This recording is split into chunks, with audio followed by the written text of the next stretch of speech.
Oh, what's going on, everyone? BouseFeenux here, and today we are taking another look at Absolver. Now, this may come as a surprise, seeing as the game is more than a month away, but Slowclap and Devolver Digital had a little showcase stream today on Twitch where we got a pretty hefty 2+ hours of gameplay, and during that, they answered a bunch of questions. Now, I have played in the beta, but due to the NDA, I can only talk about the things that I saw today, and honestly, I'm not even sure if I can do that, but this stream was public, and the questions they answered were public, so I'm just gonna YOLO the fuck out of this video and deal with the consequences later, so don't say I never do anything for you guys. Anyway, let's talk about overall gameplay real quick. You'll start with a character based on a certain type of fighting style and sort of build him up from there as you progress through the game.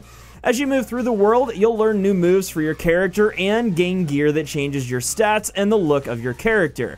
There's also a stat leveling system that has no hard cap, but the stats are soft capped, meaning that you can keep leveling up, but you'll have diminishing returns.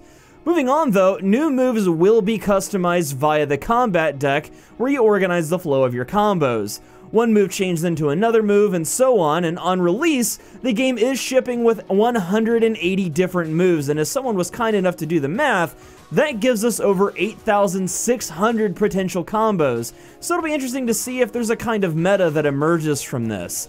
Another interesting mechanic is the school mechanic. If there's someone out there that has a combat deck you really like, you can join their school and learn the movesets that they've put together. I am really interested personally to see how this will work out. Also on release, since people have been wondering about weapons combat, there will only be 2 different weapon types available on launch from what they've told me.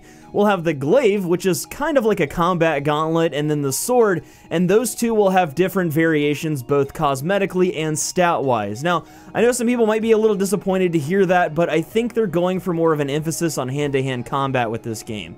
It's kind of like Smash Brothers, where your character has a set of moves and there's weapons around that you can just pick up and use occasionally, and you will get to carry a weapon with you, but the weapons you pick up on the ground will break much more quickly than special other weapons that you get.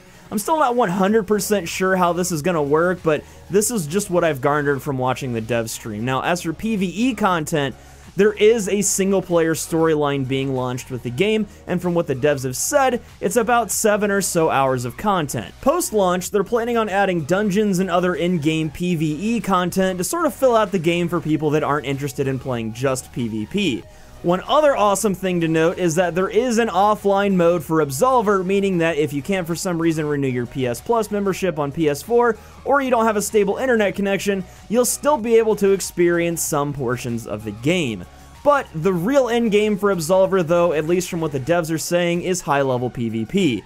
There are set game modes with matchmaking, and they're planning on having ranked play post-launch as well. Now, if that's not your thing, you can party up with your friends and just fight people you come across in the world, and that can kind of be your PvP. And lastly, the price point. We finally have that revealed. Currently, the game is now available to pre-order on Steam and the PlayStation Store for $26.99 USD until August 29th when the game releases. After that, it's going up to $30 USD, which is a solid price point. It's about what you'd expect for an indie game, and I just hope that there's enough content for this game to have some longevity. They haven't really talked about paid DLC to add on to the world, but they did mention that they have a lot of plans for the game post-launch. So whether we'll be seeing some free updates with lots of content or whether we'll have to pay for it, I'm not really sure at this point.